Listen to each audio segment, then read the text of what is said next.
డ్రాయర్లు బనీలు వ్యాపారం చేస్తామండి. గత 25 ఏళ్ళ నుంచి అక్కడే ఉన్నాము, మేము అక్కడే బతుకుతున్నాము. ఒక 2012లో ఒకసారి మా గుర్తింపు కార్డులు ఇచ్చారు. తర్వాత మళ్ళీ ఇంతవరకు గుర్తింపు కార్డులు అనేది ఏమి రాలే. మధ్యలో 200 చెప్పిన మున్సిపాలిటీ వాళ్ళు ఒకసారి 400 రూపాయలని టౌన్ గవర్నమెంట్ అలా కార్పొరేషన్లోనూ 2 సార్లు కట్టించుకోవడం జరిగింది. కానీ ఎక్కడ గుర్తింపు కార్డు రాలా.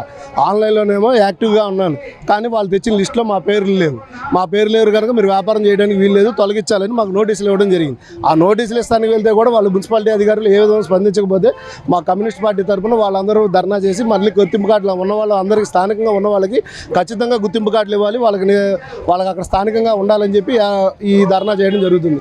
పాత కార్డులు ఉన్న వాళ్ళకి కూడా చాలామందికి ఉన్నాయి, కానీ వాళ్ళెవరికి కూడా లేదు. వాళ్ళందరికీ కార్డులు ఇవ్వాలి, ఉన్న వాళ్ళకి రెన్యువల్ చేయాలి. ఈ రెన్యువల్ ప్రాసెస్ లేదు, ఇది లేదు. రెండూ చేయకుండా ఇప్పుడు వచ్చి తీసేయాలి, వెళ్ళిపోవాలంటే ఉన్న వాళ్ళందరూ లిస్టు వాళ్ళ దగ్గర ఉంటుంది. మేము ఇప్పుడు 30-40 ఏళ్ళ నుంచి పైన వ్యాపారస్తులు జరుగుతున్నాయి. వాళ్ళు కొత్తగా పెట్టినవి కాదు కదా, వాళ్ళ దగ్గర అన్ని రికార్డులు ఉంటాయి. అయినా సరే ఈ ప్రాసెస్ని ఇలాగే కొనసాగిస్తూ జరుగుతుంది. ప్రతిసారి మేము ధర్నా చేస్తూనే ఉన్నాం. కమ్యూనిస్ట్ పార్టీ తరఫున ఎంతో కాలం నుంచి మాకు వాళ్ళ అండదండలు ఉన్నాయి.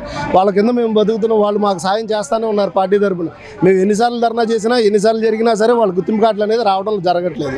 దాన్ని ఇప్పటికైనా అధికార దృష్టిలో తీసుకొని వెళ్ళి మా గుర్తింపు కార్డులు ఇచ్చి మాకు కావాల్సిన హక్కులు కల్పించాలని మేము కోరుకుంటున్నాం. అవును సార్, అది పెట్టారు, కానీ బీసన్ రోడ్ అందులోకి వస్తుందా రాదా అనే విషయం ఇంకా పూర్తిగా వివరణలోకి రాలేదు. అక్కడ బీసన్ రోడ్లోకి అయితే బస్సులు కానీ కార్లు కానీ ఏ విధమైన వెహికల్స్ వెళ్ళేది. కేవలం బైకిల్స్ 2 వీలర్స్ మాత్రమే పర్మిషన్ ఇవ్వడం జరిగింది. ఎప్పటి నుంచో 10-12 సంవత్సరాల నుంచి అది గ్రీన్ జోన్గానే ఉంది. ఇప్పుడు ఏం చేస్తారనేది తెలియదు.